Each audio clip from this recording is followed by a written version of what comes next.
오늘도 예수 그리스도의 은혜가 말씀 중에 여러분과 함께 하시기를 예수 이름으로 축복합니다. 아멘.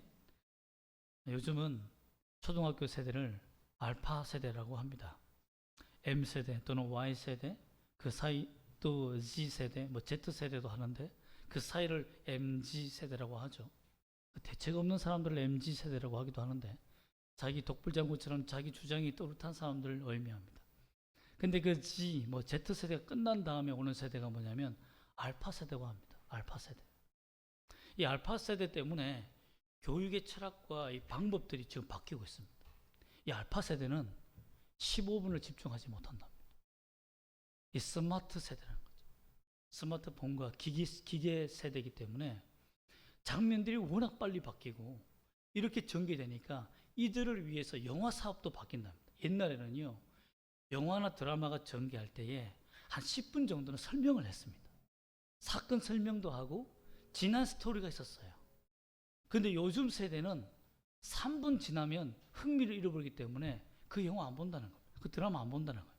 그래서 3분마다 긴장감과 또는 장면 이런 것을 만들어내기 위해서 작가들이 머리가 죽어난다는 거예요.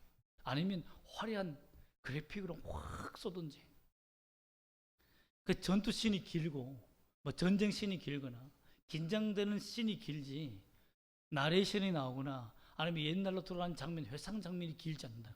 그건 급속하게 지나간다는 것. 그러니 학교 교육에도 보면 초등학교 교사 선생님들이 교육 방식이 15분 동안 똑같은 걸 설명하지 않고 15분 했으면 또 다른 걸 설명해야 된다고 합니다. 근데 여기에 익숙하지 않은 사람들은 어떻게 합니까? 그냥 쭉 설명해 가는 거예요, 한 가지를. 그럼 애들이 수업을 못 따라온다는 거죠. 그럼 애들이 이상한가? 어떻게 보면 심리학자는 전부 다 집단 ADHD에 걸린 것처럼 한 가지에 오랫동안 집중하지 못하는 세대가 알파 세대다라고 합니다. 제가 이걸 보면서 우리 성도들도 그런데 오늘 우리 교인들도 그런데 설교에 15분을 집중을 못하는데 15분이 뭐야?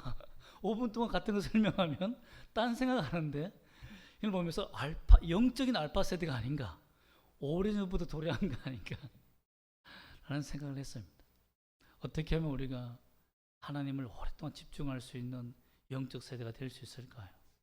정말 주님만 집중할 수 있는 세대가 어떻게 하면 될 수 있을까요? 여러분, 물론 밤새도록 공부하는 것 때문에 피곤하고 지치고 막 쓰러질 것 같은 그 모습으로 나와서 하는 사람도 있지만 정말 삶이 무기력하고 지쳐서 영적으로 피폐해서 하나님 말씀에 집중하기가 어려운 경험 참 많습니다. 그러다 보면 재미있는 설교, 재미있는 이야기 이런 것만 듣다 보니까 설교가요, 지금 유튜브로 지금 수만 편이 지금 흘러나오고 있다고 합니다. 그런데 그 중에서 조회되는 수는 몇백 편 안 된다고 합니다. 안 듣는 겁니다.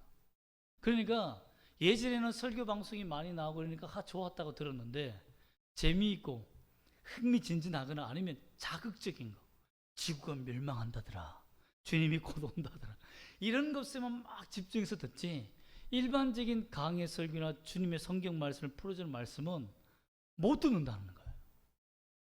그만큼 우리 영적인 면이 어떻게 보면 집단적인 중독에 걸린 것처럼 이렇게 흘러가 버렸다는 겁니다. 여러분, 오늘 주의 말씀을 통해서 오랫동안 주님께 집중할 수 있는 영적 세대가 되시기를 주 예수님 부탁드립니다. 아멘. 그러고 보니 설교가 이렇게 말하고 나니까 설교가 굉장히 긴장이 되네요. 과연 우리 성도들은 얼마나 집중할 수 있을까? 아니, 집중 있게 하게 만들 수 있을까? 참 오늘날 설교자들이 여기에 사명을 둬야 될 것 같습니다. 오늘 29절 말씀 보면 결론적인 부분이 나옵니다. 이스라엘이 바다를 육지처럼 건넜다는 것입니다. 여러분, 이스라엘 상황이 어떤 상황이었길래 어떻게 바다를 육지처럼 건널 수 있었을까요? 그리고 하나님은 이 홍해 바다를 어떻게 해서 이스라엘을 홍해 바다로 인도하게 되었을까요? 그 이유에 대해서 살펴보고자 합니다. 성경에서 가장 황당한 사건이 몇 사건이 있는데요. 즉 사람들이 도저히 믿을 수 없는 사건이 몇 사건이 있는데 그 첫 번째 사건이 하나님이 천지를 창조했다는 사건. 두 번째, 하나님이 홍해를 둘로 갈랐다는 사건입니다. 도저히 성경을 읽다가 다른 건 다 믿을 수 있는데 이것만은 도저히 못 믿겠습니다라고 찾아오신 분들이 참 많습니다. 나에게 좀 합당한 이유로 증명해달라고 설득해달라는 사람들이 많아요. 참 이렇게 황당한 사건입니다. 이 황당한 사건을 오늘 여러분에게 소개할 때에 하나님의 전능하심, 하나님의 그 크신 능력이 여러분에게 임하시기를 소망합니다. 아멘. 참 이들이 바다 속, 우리도 이렇게 황당한데 그 당시 사람들은 얼마나 황당했을까요? 바다가 갈라진 것을 한 번도 본 적이 없는 거다. 우리는 뭐 가끔 달의 인력으로 말미암아 중력 때문에 바다가 갈라져 있는 곳을 새겨 그곳에서 잠깐 보기도 합니다. 그러나 이 홍해는 수심 1km가 넘습니다. 여러분 생각해 보세요. 1km가 넘는 물벽이 있다. 본 적 있습니까? 본 적 없을 겁니다. 해저 터널을 뚫고 지나간다면 모르겠지만, 그러나 1km가 넘는 그런 1km가 넘는 이 해저 바닥을, 이 물을 말린다, 바람으로 말린다, 아니면 가른다. 여러분 이게 가능한 일이라고 생각하십니까? 그래서 수많은 신학자들은 성경에 나타난 이 기적을 어떻게 하면 논리적으로 증명할까 싶어서 비신화를 선택했습니다. 성경의 기적은 사실이 아니다. 어떤 교훈을 주기 위한 어떤 우화나 설화 같은 이야기다 라고 이렇게 말하는 경우가 많습니다. 그래서 성경을 불트만이라는 사람들은 성경의 모든 기적을 다 빼버리고 그 기적은 다 우리의 교훈으로 다 바꿔버리고 우리 교훈되는 것만 받아들이는 것을 바꿔버렸어요. 그만큼 믿기가 어렵다는 거죠. 그래서 1km가 넘는 이 바다 깊이를 가만히 이 바다를 가르고 지나간다는 것은 있을 수 없는 일이죠. 그러나 이스라엘 민족들도 바다 가까이로 나왔을 때 모세에게 하나님이 이렇게 명령하시죠. 모세야, 이들을 바다 가까이로 인도해라. 바다로 들어가라고 명령해라 라고 했을 땐 정 모세 자신도 황당했을 것입니다. 아니, 바다로 가까이 가서 뭐 하라는 거지? 그리고 또 더 기가 막힌 것은 뭡니까? 모세야, 손을 들어라. 그리고 바다가 갈라지는 이 흉내를 이렇게 내봐라. 지팡이로. 여러분 만약에 제가 저 서해 바다 쪽에 서서 여러분 수련을 갔는데 딱 바다로 인도한 다음에 야 여러분 바닷가에 가십시오 한 다음에 제가 나뭇가지를 하나 들고 자 바다야 갈라져라 하고 이렇게 막 아침에 새벽에 이렇게 하고 있으면 여러분이 뭐라고 하시겠습니까? 드디어 목사님이 교회가 힘든다고 하더니 노예도 어렵다고 하더니 맛이 가는구나 생각하지 않겠습니까? 야 우리 영적 지도자가 내가 지금까지 알고 믿었던 지도자가 저 모양 저 꼴이었다고? 그럼 좀 황당하지 않겠습니까? 이스라엘이 지금 이집트의 총공세를 받고 있습니다. 저 병거를 타고 오고 있어요. 무기를 구해야 되고 아니면 공격할 수 있는 진영대를 만들든 진영을 만들든지 모세가 그동안 그가 쌓아왔던 전쟁 기술들 이런 기술들을 가르쳐 주든지 아니면 순식간에 어떤 수비할 수 있는 능력 가르치든지 만약 일장 연습을 통해서 오늘 여기서 죽자 하며 사기를 붙든지 해야 되는데 바다로 들어가라 하며 이렇게 막 하고 있으면 여러분 얼마나 웃기겠습니까? 아니 그랬으면 논리적이고 똑똑한 우리 아들 현민이가 와서 아빠 제발 좀 정신 좀 차리세요 라고 했을 겁니다. 모세의 아들들이 얼마나 힘들었을까요? 부모가 그런 모습을 보고 우리가 아무것도 할 수 없을 때 여러분 정말 황당하고 기가 막힐 땐 어이없는 행동을 하기도 합니다. 그렇게 봤을지도 몰라요. 제가 어릴 때 뒷산에 저 큰 산에 불이 난 것을 본 적이 있습니다. 그 밑에서 제 친구 집이 불이 이제 가까이 오고 있었는데요. 얼마나 급하고 당황했던지 그 부모님이 입으로 불을 끄더라고요. 그 크나큰 불길이 확 내려오는데 너무 급하니까 이 불길이 우리 집에 오지 않았으면 좋겠다고 후 하고 불 끄는 거예요. 정말 어이없죠. 모세의 모습이 지금 이런 모습처럼 딱 보인다는 겁니다. 이집트 군대가 쳐들어오는데 전쟁할 준비를 하지 않고 바다가 갈라져라라고 막 바다가 갈라져요. 얼마나 다급하며 조급했는지 그렇게 이렇게 이성을 잃어버렸구나 생각할 만큼 보였다는 겁니다. 여러분은 어떻습니까? 위기가 찾아오고 두려움이 찾아오고 막 심장이 쫄깃쫄깃하고 식은땀이 흘러내리고 와 이제 여기서 끝나는 거 아니야? 하며 고통이 찾아올 때 압박감을 느낄 때 여러분은 어떤 행동을 합니까? 어떤 사람은요 네 탓이다 라는 사람이 있어요. 너 탓이야. 너 때문에 망했어. 이렇게 비난하는 사람이 있고요. 어떤 사람은 어쩔 줄 몰라 비명을 지르고 소리를 지르고 어떤 사람은요 이제 모든 거 다 끝이다. 주님께서 해결하실 거야 하며 기도하며 막 방언을 기도한 사람이 있고 그 문제를 해결하기 위해서 어떻게 할지 몰라 온갖 신을 찾고 난리치는 사람도 있고 아니면 그 현장에서 뛰어내려서 스스로 목숨을 끊어버리는 사람도 있습니다. 이것이 우리 인간의 정말 연약하고 연약한 모습들입니다. 본성이에요. 아무도 여러분 이 위기에 닥쳐서 경험해 보지 아니하면 거기서 자신을 훈련시키지 않는다면 절대 이 공포와 두려움에서 벗어날 수 없습니다. 이집트 군대가 찾아왔을 때 사람들은 패닉에 빠졌을 것입니다. 지도자가 저런 꼴을 하고 있는 모습을 보고 더 사람들은 멘붕에 빠졌을 것입니다. 이젠 다 죽었다고 생각했을 거예요. 그런데 여러분 무엇이 그들로 하여금 모세로 하여금 지팡이를 들게 만들고 하나님의 영광을 보게 만들며 홍해를 그릴 수 있는 은혜를 경험하게 되었을 거예요. 여기에 놀라운 비밀이 있습니다. 이들은 다 패닉에 빠졌어요. 여러분. 다 공포에 빠졌습니다. 15절에 보면 하나님께서 모세에게 이런 말씀하십니다. 한번 읽어볼까요? 여호와께서 모세에게 이르시되 너는 어찌하여 내게 부르짖느냐 이스라엘 자손에게 명령하여 앞으로 나아가게 하고 이 말은 뭡니까? 이제 기도 그만해라 이겁니다. 기도 그만해라. 기도만 하고 앉아있을 것이냐 기도가 잘못입니까? 아닙니다. 이들의 기도는 뭡니까? 걱정하는 기도예요. 하나님 제발 살려주세요. 이 문제 해결해 주세요 라는 그 기도라는 거죠. 그 기도 이제 그만해라 이거. 믿음으로 나아가라는 거예요. 행동할 때가 됐다는 거예요. 여러분 우리가 하나님 앞에 기도하고 엎드리고 하나님 이 문제 해결해 달라고 기도하는 거 중요합니다. 그러니까 기도했으면 그 마음속에 불평과 불만과 두려움과 이 모든 것을 다 제거할 수 있는 힘이 있어야 되는 겁니다.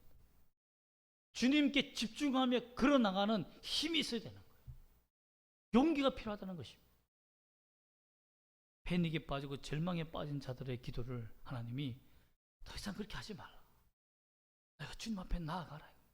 너희가 믿고 믿은 대로 기도한 대로 실천하라 이겁니다. 주님이 이렇게 말씀하신 다음에 모세에게 손을 내밀어 바보 같은 행동을 할 수 있도록 하나님이 도와주신 게 있습니다. 모세가 먼저 손을 내민 게 아닙니다. 그리고 지팡이를 내밀어서 홍이 갈라진 게 아닙니다. 제가 말씀을 자세히 보니까 하나님이 손을 내밀 수 있도록 먼저 행하셨더라고요. 여러분 19절 말씀을 한번 볼까요? 19절 말씀 읽어보겠습니다. 시작.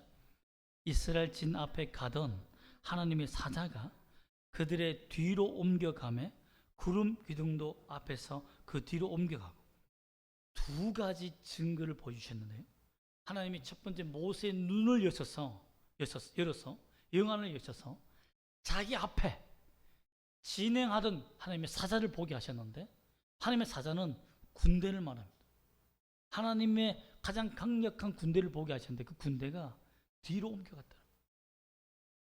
하나님의 전령이 앞으로 인도하다 그리고 홍해로 가다가 뒤로 옮겨가는 것을 보다는 거죠. 그리고 그 이집트 병력과 함께 대치하는 하나님의 군대를 영안을 열어서 보게 하셨다는 거예요. 그렇기 때문에 모세가 그 두려움과 떨림 속에서 믿고 기다릴 수 있었던 겁니다. 패닉이 빠지지 않을 수 있었던 거예요. 여러분 위기 속에 하나님이 여러분의 영안을 열어주시길 바랍니다. 내 앞에 계신 하나님, 나와 함께 하시는 하나님, 내 곁에 계시는 주님, 나를 인도하시는 하나님을 여러분이 보기를 원합니다. 그것 없으면 못 삽니다. 여러분. 정말 지치고 힘들 때요, 지치고 힘들 때 예수님이 내 곁에 계시는 것을 누가 봤다, 목사님 힘내십시오 이러면요, 막 전율이 오릅니다. 내가 가장 힘들 때 주님은 저 성도를 통해서 보여주시는구나. 여러분, 그렇습니다. 우리 교회도 그런 역사들이 있더라고요. 여러분, 하나님께서 역사하시는 그 은혜는 열려야 됩니다. 봐야 돼요. 믿음의 눈이 열려야 됩니다. 믿음의 눈이 열린다는 것이 환상을 다 본다는 이 말이 아니라 주의 말씀이 내 마음속에 믿어지는 거예요. 제가 두 가지 어려운 상황에 빠진 중첩되어 사건이 났을 때, 설교 훈련학교에 있을 때도 그랬었는데, 도저히 말씀이 열리지 않고 어떻게 설교해야 될지 알지 못할 때 막 서서 울었습니다. 하나님, 말씀이 생각이 안 나요. 열리지 않습니다. 어떻게 설교할지 모르겠습니다. 내게 이 말씀을 가지고 설교할 수 있는 믿음을 먼저 달라요. 하나님이 내게 목사로 부르고 말씀의 은사를 주셨다는 믿음을 달라고, 네 손을 가지고 내 눈에 대고 내 코에 대고 내 입에 대고 내 가슴에 대는 행동을 이 바보처럼 했습니다. 옆에서 봤으면 웃었을 거예요. 그런데 그 설교학교에는 중보기도 팀이 있는데요, 중보기도 팀 중에 리드하는 리더가 있습니다. 그 리더가 다른 사람들한테 기도한다고 못 받겠죠. 그 사람은 본 거예요. 그러면서 설교학교의 지도자한테 알려준 겁니다. 이런 일이 있었다. 어떤 일이냐? 어떤 목사님이 기도하는데 막 손을 바보처럼 쉽게 말하면 이렇게 막 이렇게 하는 거 보고 정신이 나간 줄 알았는데, 하늘의 문이 확 열리더니 믿음이 그 눈에, 그 코에, 그 입에, 그 가슴에 확 들어가는 것을 보았다는 거예요. 여러분, 그 말을 듣고요, 제가 그 자리에서 그냥 막 눈물을 흘리며 쓰러졌습니다. 하나님이 주시려고 하는구나. 말씀을 주시려고 하는구나.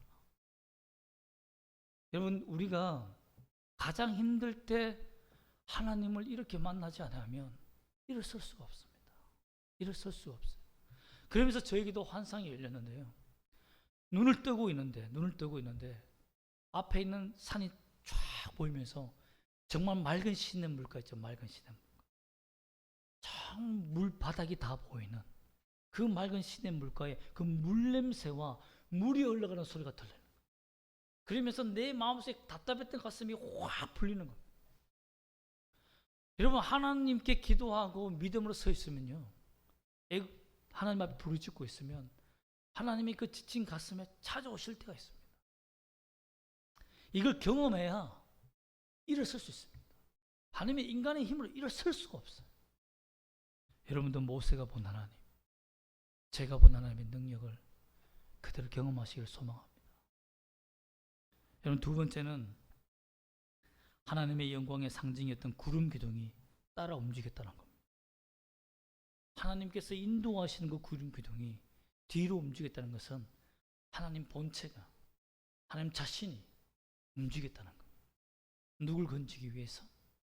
모세와 그 이스라엘 백성들, 자기 백성을 건지기 위해서 이집트 군대와 싸우시기 위해 나가는 그 전장을 보았다는 거죠.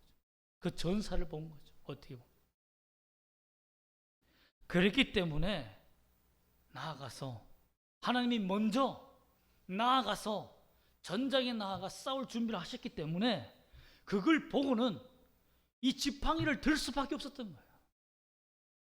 모든 백성들에게 홍해로 가자, 홍해 바다가 열릴 것이다 하며 선포할 수밖에 없었다는 거예요. 왜? 보았기 때문이죠. 하나님이 움직이신 것을 보았기 때문입니다. 여러분도 하나님의 영광이 여러분을 앞서 행하시는 것을 보시기를 원합니다. 분명히 하나님은 살아계십니다.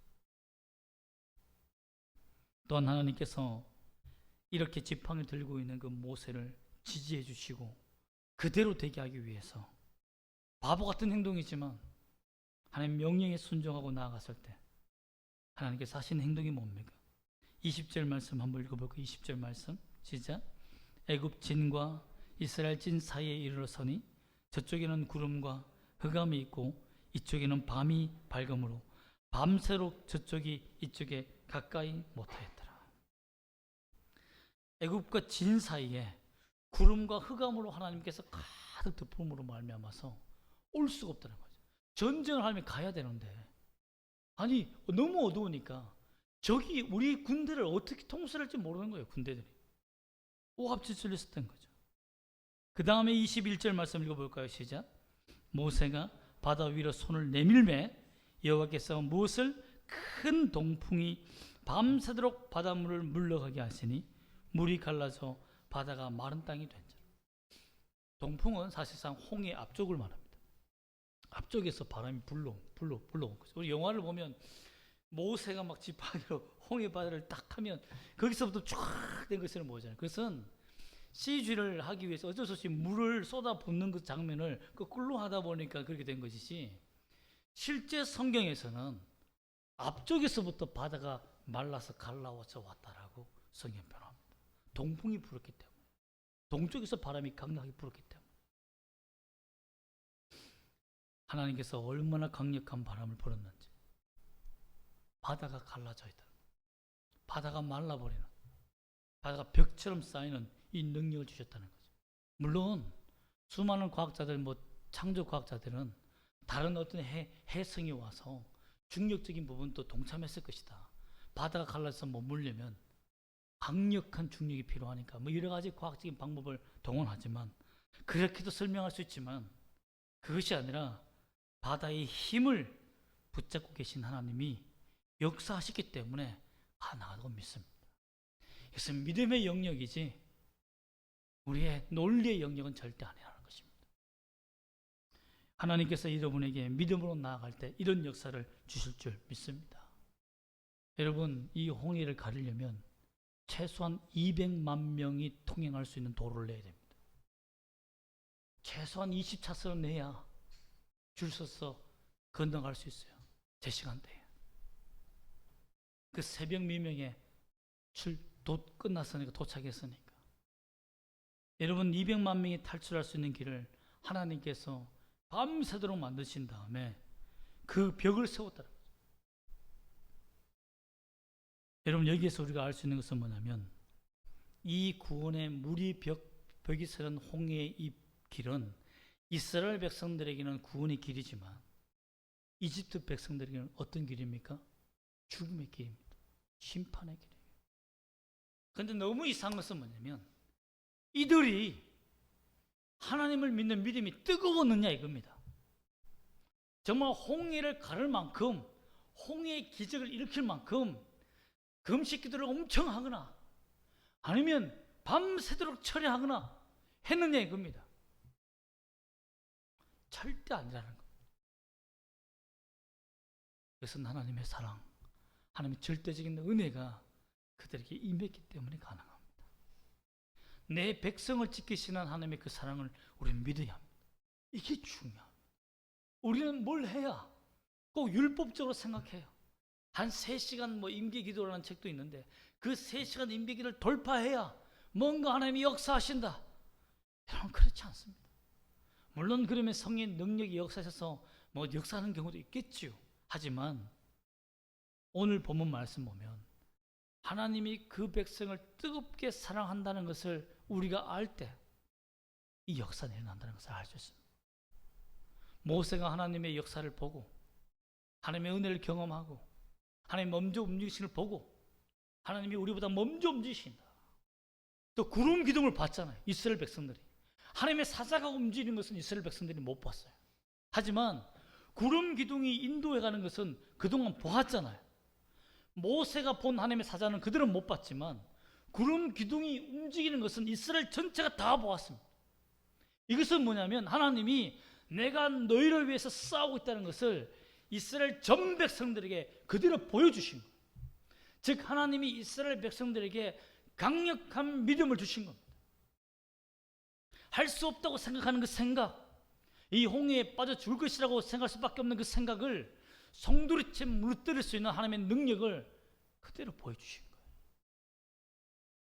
200만 명 이상이 다 보았습니다.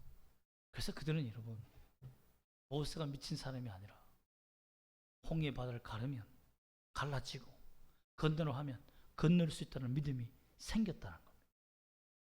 자신들이 믿겠습니다 생긴 것이 아니라 하나님이 증거를 보여줌으로 말미암아 믿음이 선물로 찾아왔다. 여러분에게도 하나님이 여러분에게 믿음을 주시기를 소망합니다. 믿음이 찾아오는 역사가 있기를 소망합니다. 또한 하나님께서 홍해를 건너기까지 끝까지 돌보시는 하나님을 볼 수 있습니다. 우리 23절과 24절 말씀을 다 함께 볼까요? 23절과 24절 시작. 애굽 사람들과 바로의 말들, 병거들과 그 마병들이 다 그들의 뒤를 추격하고 바다 가운데 들어오는지라 새벽에 여호와께서 불과 구름 기둥 가운데서 애굽 군대를 보시고 애굽 군대를 어지럽게 하시며라고 됐습니다. 이집트 병사들이 그들이 바다로 들어가는 것을 보고 그 구름 기둥에 그리고 밤이 되니까 어떻게 되겠습니까? 불기둥까지 왔겠죠. 그 신기한 것은 뭔지 아십니까? 원래는 밤이 되면 무슨 기둥은 사라집니까? 구름 기둥은 사라집니다. 그런데 하나님이 얼마나 위급했던지 이 이스라엘 백성들을 공격하는 이집트 군대가 얼마나 목숨 걸고 자기 백성을 죽이려고 했는지 알기 때문에 그 흑암을 주는 구름 기둥을 물리지 않았습니다. 이게 기적입니다. 그리고 불기둥도 함께 동원해서 밤에 반드시 나타나야 하는 이 불기둥을 동원해서 같이 어떻게 보면 하나님이 자기가 가지고 있는 모든 능력과 무기를 다 사용한 거죠. 하나님의 사자, 불과 구름 기둥, 이집트 군대를 다 막아쓴 겁니다. 그걸 본 이스라엘 백성들이 어떤 마음을 가졌을까요? 하나님이 우리를 지키신다. 내가 전쟁할 필요가 없구나. 여러분 이렇게 군대를 어지럽게 하심이 끝까지 그들이 탈출할 때까지 끝까지 붙들고 있습니다. 어떻게 보면 라이언 일병 구하기처럼 한 명을 구하기 위해서 하나님이 들어가셔서 이 한 명 구하기 위해 나머지 다 죽이더라도 끝까지 하나님이 지키시는 거죠. 엔진을 뒤로 해서 운전을 뒤로 후진하는 거죠. 앞으로 운전하다가 뒤로 돌려서 운전하시는 거예요. 적들이 공격해 오는 것을 하나님이 온몸으로 다 막으면서 진행해 가셨다는 거예요. 그랬더니 어떤 역사가 일어나느냐. 25절 말씀 한번 읽어볼까요? 25절 시작. 그들의 병거 바퀴를 벗겨서 달리기가 어렵게 하시니 애굽 사람들이 이르되 이스라엘 앞에서 우리가 도망하자. 여호와가 그들을 위하여 싸워 애굽 사람들을 치는도다. 이제 패닉에 누가 빠졌습니까? 누가 공포에 사무쳤죠? 이스라엘에서 이집트로 옮겨갔습니다. 그 두려움과 공포가. 이 전쟁은 우리가 졌다. 완전히 패했다. 무기로 그렇게 수많은 무기를 들고 왔지만 완전히 패했다. 여러분 하나님의 백성은 하나님이 지키신 줄 믿습니다. 하나님의 자녀는 하나님이 돌보시고 지킨다는 것을 여러분 믿으시길 바랍니다. 믿으시길 바랍니다. 그러므로 우리가 사탄의 속삭임에 절대 흔들려서는 안 됩니다. 사람이 어렵고 힘들면요 3가지 생각이 찾아오는데 처음엔 나 생각, 그 다음에 사탄의 생각, 하나님의 생각이 찾아옵니다. 그런데 어떤 생각에 지배당하냐에 따라서 그 사람의 인생이 달라져 버립니다. 수많은 사람들이 사탄의 생각을 쫓아서 스스로 목숨을 끊고 위험한 선택을 하는 사람들이 얼마나 많은지 모릅니다. 여러분 이 세상이 그렇습니다. 주님께 집중할 수 없는 시대가 됐다는 거예요. 주님의 생각에 주님의 말씀에 집중하지 못하고 자기 생각, 사탄의 생각에 집중하며 사는 사람들이 너무나 많다는 거예요. 그러나 여러분 하나님은 하나님께 집중하기를 원하시고 그 집중할 수 있도록 그 능력과 은혜를 반드시 보여주시는 분입니다. 그러면 여러분 믿음으로 기도하는 것을 포기하지 마십시오. 주님을 붙드는 것을 포기해서는 안 됩니다. 다 보여주고 건너가라는데 왜 못 건너겠습니까? 왜 지팡이를 못 들겠습니까? 믿음으로 나아가는 자들에게는 하나님께서 그 생명으로 홍해를 건너는 생명의 구원을 주셨지만 30절 말씀 볼까요? 30절 말씀 한번 읽어보겠습니다. 시작. 그날에 여호와께서 이같이 이스라엘을 애굽 사람 손에서 구원하시매 이스라엘이 바닷가에서 애굽 사람들이 뭐 어떻게 하는 것을요? 죽어 있는 것을 어떻게? 보았더라. 보게 하신 겁니다. 28절에서는 바로의 군대를 다 덮으니 하나도 남지 않아 있더라. 나의 적이 완전히 전멸하는 하나님의 은혜를 경험했다는 것. 내 문제가 완전히 해결되는 하나님의 은혜를 경험했더라 라는 여러분의 간증이 되시기를 주의 이름으로 축복합니다. 우리 하나님은 전능하시는 분입니다. 지금도 살아계십니다. 여러분, 마지막에 하나님께서 모세에게 말합니다. 지팡이를 들라. 그때 모세의 마음이 어땠을까요? 네, 하나님. 처음에는 부끄러워서 들기가 민망했지만 이제는 다 보았으니 부끄러울 것도 없다는 거죠. 바다를 덮어라. 여러분, 믿음으로 하나님의 능력을 경험한 사람은요, 또 다시 위기를 닥치면 믿음으로 이겨설 수 있습니다. 제가 그 경험을 한 다음에, 믿음이 들어오는 것 경험을 한 다음에 내 믿음이 연약해지고 어려울 때마다 저는 다시 바보 같은 짓을 합니다. 기도할 때마다. 하나님, 제 마음에, 제 눈에, 제 코에, 제 귀에 믿음을 부어달라. 왜냐하면 그때마다 하나님이 어떻게 나에게 역사하시고 힘을 주셨는지에 대해서 알기 때문에. 여러분, 사람이요, 은혜 받아서 눈물 흘리는 건요, 정말 하나님이 함께 하셨다라고 해서 눈물 흘리며 전율이 흐르는 것은요, 몇 시간이고 울고 서실 수 있습니다. 참 신기해요. 하나님께 집중할 수 있는 마음은 바로 하나님께서 우리에게 이 강력한 믿음, 강력한 은혜가 우리를 찾아올 때 가능합니다. 내 힘으로는 가능하지 않아요. 그런데 이 모든 하나님의 능력이 임하고 하나님께서 주시는 그 은총을 우리가 받기 위해서 반드시 눌러야 할 버튼이 있습니다. 그게 뭡니까? 믿음이라는 버튼이에요. 내가 누르면 하나님이 역사하신다. 여러분, 항상 우리 교회 들어오지만 항상 스위치부터 켜지 않습니까? 그럼 불이 돈다는 걸 믿잖아요. 스위치를 켰을 때 만약에 불이 도지 않는다면 고장난 거 아닙니까? 그럼 고쳐야죠. 근데 우리는 영적으로는 그렇게 생각하지 않습니다. 고칠 생각을 안 해요. 뭐 이쪽 한 불은 안 들어오는 이유는 이 PPT 화면이 너무 밝아서 글자가 잘 안 보이기 위해서 고의적으로 꺼놓았지만, 여러분, 믿음이 없는 것은 단순과 같습니다. 이렇게 불이 안 드는 것 똑같아요. 아무리 스위치를 눌러도요, 믿음 없이 누르는 것은 아무런 하나님의 능력이 임하지 않습니다. 어떤 기적도 여러분 기대해서는 안 됩니다. 그래서 하나님의 능력과 기적은 오직 믿음으로 행하고 누른 자들에게, 기도하는 자들에게 역사하십니다. 그러면 그걸 믿어야 돼요. 하나님이 나를 도우실 것이다. 하나님의 능력과 도움이 아니면 나는 설 수 없다라는 이 확고한 자세로 부어달라고 기도하는 것이 너무너무 중요하다는 것입니다. 여러분, 마지막으로 우리가 생각해 볼 것은 예수님이 원하시면 그 능력을 주시기도 하지만 내 믿음이 그 능력을 빼앗아 올 수도 있습니다. 뭐라고요, 하나님? 뭐라고요, 목사님?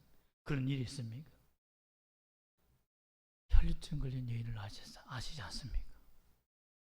예수님이 원하셨습니까? 아닙니다. 그가 믿음으로 그의 옷자락만 만지면 나을 것이라는 믿음으로 엎드려 만졌더니 어떻게 됩니까? 주님이 하셨다. 나에게서 능력이 나간 줄 아셨다. 예수님이 행한 게 아니에요. 예수님이 원한 타임이 아닙니다. 그러나 믿음은 그 타이밍을 빼앗아 온다는 거예요. 하나님의 능력과 권세를 가져온다. 즉, 예수님은 믿음이라는 스위치를 가지고 있는 사람에게는 누구나 누르면 얻을 수 있도록 만드셨다는 거예요. 그게 하늘의 권세입니다. 하늘의 능력입니다. 그러면 여러분, 주님도요, 믿음으로 말미암아 나온 자들에게는 거절할 수 있는 권세가 없습니다. 주님 모든 것을 다 하실 수 있지만 믿음으로 다 하려고 하는데 막을 재주가 없다는 겁니다. 권세는 주님, 그 권세는 주님께 없습니다. 그렇다면 우리가 뭘 해야 됩니까? 주님, 저는 믿습니다. 난 당신의 자녀가 아닙니다. 당신은 나의 하나님이 아닙니다. 아버지 아닙니까? 주세요. 주십시오. 이건 내가 받을 권리가 아닙니다. 하나님께 기도하면, 하나님께 요구하면 반드시 주신다고 저는 믿습니다. 라는 이 믿음을 가지시기를 원합니다. 그 마음의 확신이 얼마만큼 강력해야 되느냐, 이 혈육적 여인만큼 강력하시기를 원합니다. 우리가 큐티를 하고 있지만 백부장도 어떤 믿음을 가졌습니까? 주님, 말씀만 하십시오. 내 하인이 낫겠습니다. 말씀만 하세요. 그 하인 뭡니까? 하인이 중풍병자 걸리면 로마 백부장은 버려야 되죠. 다른 사람을 고용하면 됩니다. 근데 그를 위해서 사랑으로 찾아온 거예요. 얼마나 그 하인을 사랑했으면. 그 인격도 대단하지만 주님 앞에 서서 하는 말이 뭡니까? 말씀만 하세요, 주님. 나을 줄 믿습니다. 이만한 믿음을 내가 본 적이 없다. 그 인격과 그 사랑과 사람을 함부로 대하지 않는 그 인격의 배려와 또한 나를 믿는 그 믿음, 내가 인정한다 이겁니다. 여러분, 그 믿음을 소유하셔서 주님의 능력이 나갈 수밖에 없는 여러분의 삶이 되시기를 주 예수 이름으로 축복합니다. 아멘. 기도하겠습니다.